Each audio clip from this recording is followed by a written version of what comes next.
Welcome to Tagalog Bible Voice. Exodus chapter 8. Ganito ang nangyari, kaibigan. Patuloy pa rin ang laban ni Moses at Pharaoh. Inutusan ulit ng Diyos si Moses na kausapin si Pharaoh, sabihin na palayain na ang Israel kung hindi may darating na panibagong salot. At ayon nga, hindi pa rin nakinig si Pharaoh. Kaya ang unang nangyari sa chapter na ito, biglang dumami ang mga palaka, as in sobra. Imagine mo na lang, parang buong bahay mo puno ng palaka, sa kama, sa kusina, pati sa pagkain mo. Ganun kalala. Hindi lang sa bahay ng mga Egyptians, kundi kahit sa palasyo ni Pharaoh, may palaka rin. Dahil sa sobrang perwisyo, tinawag ni Pharaoh si Moses at Aaron. Sabi niya, ipanalangin niyo na mawala na to at papayagan ko na umalis ang mga tao ninyo. Parang tao lang din, no? Kapag may problema, saka lang lalapit sa Diyos. Nung ipinanalangin ni Moses, namatay lahat ng palaka. Pero ang nangyari, nagkalat naman ang patay na palaka sa buong lupain at umalingasawang baho. Parang basura na naiwan sa init. Grabe ang amoy. Pero eto na, nung gumana ang sitwasyon, nagbago ulit ang isip ni Pharaoh. Hindi pa rin niya pinayagan ang mga Israelita, kaya nagkaroon ulit ng panibagong salot. Sa pagkakataong ito, naging mga kuto o maliliit na insekto ang alikabok ng lupa. Imagine mo, simpleng alikabok lang, pero naging buhay at gumapang sa tao at hayop. Kahit saan ka magpunta, may kumakapit sa balat mo. Sobrang uncomfortable. Sinubukan ng mga salamangkero ni Pharaoh na gayahin ito, pero hindi na nila kinaya. Doon nila inamin, ito ay gawa na ng Diyos. Ibig sabihin kahit sila, nakita na hindi na ito simpleng magic lang, kapangyarihan na talaga ng Diyos. Pero kahit ganun, matigas pa rin ang puso ni Pharaoh. Kaya dumating ang isa pang salot, mga langaw naman. Sobrang dami, parang ulap na gumagalaw. Pumapasok sa bahay, dumadapo sa pagkain, sa katawan, walang takas. Pero may kakaibang detalye dito, kaibigan. Yung lugar ng mga Israelita, hindi tinamaan ng mga langaw. Ibig sabihin, malinaw na ipinakita ng Diyos na may pagkakaiba ang kanyang pinoprotektahan. Parang sinasabi niya, alam ko kung sino ang akin. Dahil dito, napilitan ulit si Pharaoh. Sabi niya, pwede kayong mag-alay sa Diyos, pero dito lang sa Egypt. Pero sabi ni Moses, hindi pwede. Kailangan nilang pumunta sa lugar na itinuro ng Diyos. Sa huli, pumayag si Pharaoh, pero may kondisyon pa rin. At nung nawala na ang mga langaw dahil sa panalangin ni Moses, guess what? Nagbago na naman ang isip ni Pharaoh. Matigas pa rin ang puso niya. Alam mo, isang mahalagang insight dito. Minsan, parang si Pharaoh din tayo. Kapag may problema, nangangako tayo sa Diyos. Magbabago na ako, Lord. Pero pag okay na ulit, nakakalimot tayo. At interesting fact din, yung mga salot na ito, hindi random.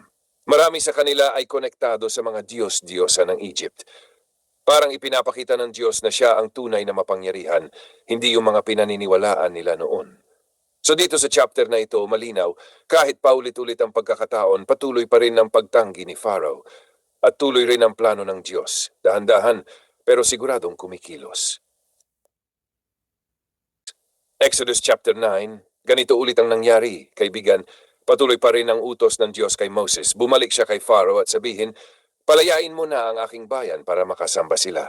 Pero tulad ng dati, matigas pa rin ang puso ni Pharaoh. Kaya dumating ang panibagong salot.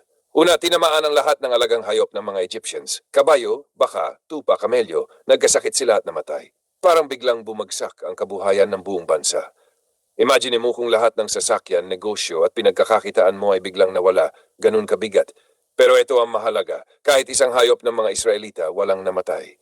Ibig sabihin, very clear na may protection ng Diyos sa kanyang mga tao. Sinuri pa ito ni Pharaoh, nagpadala siya para i-check kung totoo. At nakita na nga niya, pero kahit ganun, hindi pa rin siya nagbago. Sunod na salot. Kumuha si Moses at Aaron ng abo mula sa pugon at ikinalat ito sa hangin. Bigla itong naging mga pigsa, mga masakit na sugat sa balat ng tao at hayop. Parang severe skin infection na sobrang hapdi at hindi mo matiis. Kahit yung mga salamangkero ni Pharaoh, hindi na maharap kay Moses dahil sila mismo, punong-puno ng sugat. Dito mo makikita, wala na talaga silang laban. Pero kahit nahihirapan ang lahat, si Pharaoh hindi pa rin sumusuko. Then sinabi ng Diyos kay Moses, maghanda na dahil may darating na kakaibang salot. Nag-warning muna ang Diyos, which is interesting, binigyan niya ng chance ang mga tao na maghanda. Sinabi na kung sino ang may alagang hayop o tao sa labas, ipasok na nila sa loob para hindi tamaan. Parang may mercy pa rin kahit may judgment. At dumating nga, malakas na kulog, kidlat at granizo, hailstorm na sobrang lala. Hindi lang basta yelo, parang apoy at yelo na sabay bumabagsak mula sa langit. Wasak ang mga pananim, mga puno at kung sino man ang naiwan sa labas, namatay. Parang bagyo na hindi pa naranasan kailanman sa Egypt. Pero muli, sa lugar ng mga Israelita, walang ganito. Tahimik, ligtas. Dito na natakot si Pharaoh. Tinawag niya si Moses at sinabi, "Nagkasala ako, tama ang Diyos. Mali kami. Ipanalangin mo na tumigil na ito." Parang genuine na, di ba? Kaya nanalangin si Moses. At tumigil ang ulan, kulog at granizo. Pero kaibigan, eto na naman. Nung okay na ulit ang lahat, bumalik na naman sa dati si Pharaoh. Tumigas ulit ang puso niya, hindi pa rin niya pinayagan ang mga Israelita. Alam mo, isang insight dito. Minsan hindi sapat yung natatakot lang tayo sa consequences.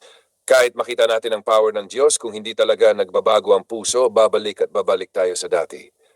At interesting fact, yung hailstorm na ito sobrang unusual sa Egypt kasi bihira silang makaranas ng ganitong klaseng panahon.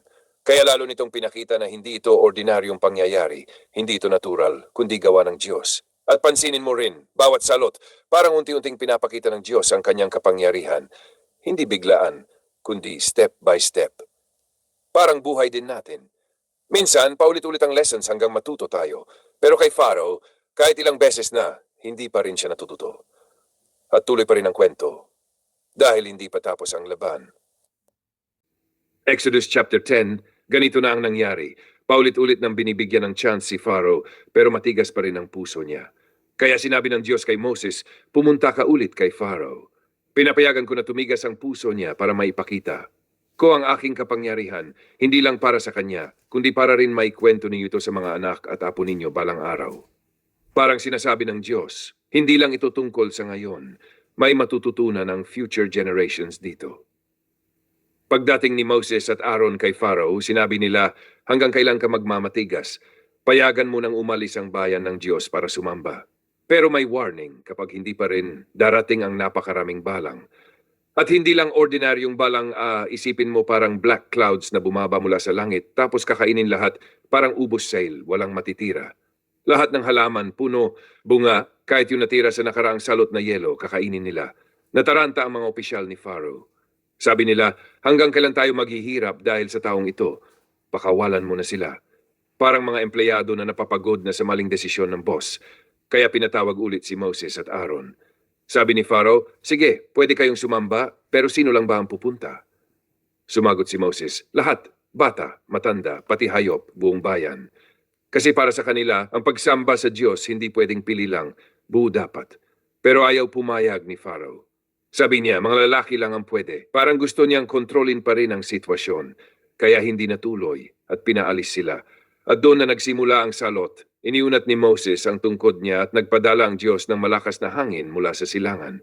Buong araw at buong gabi yun. Tapos kinabukasan, dumating ang mga balang. Grabe, tinakpan nila ang buong lupa. Halos hindi na makita ang lupa sa dami nila. Kinain nila lahat, walang natira kahit isang dahon.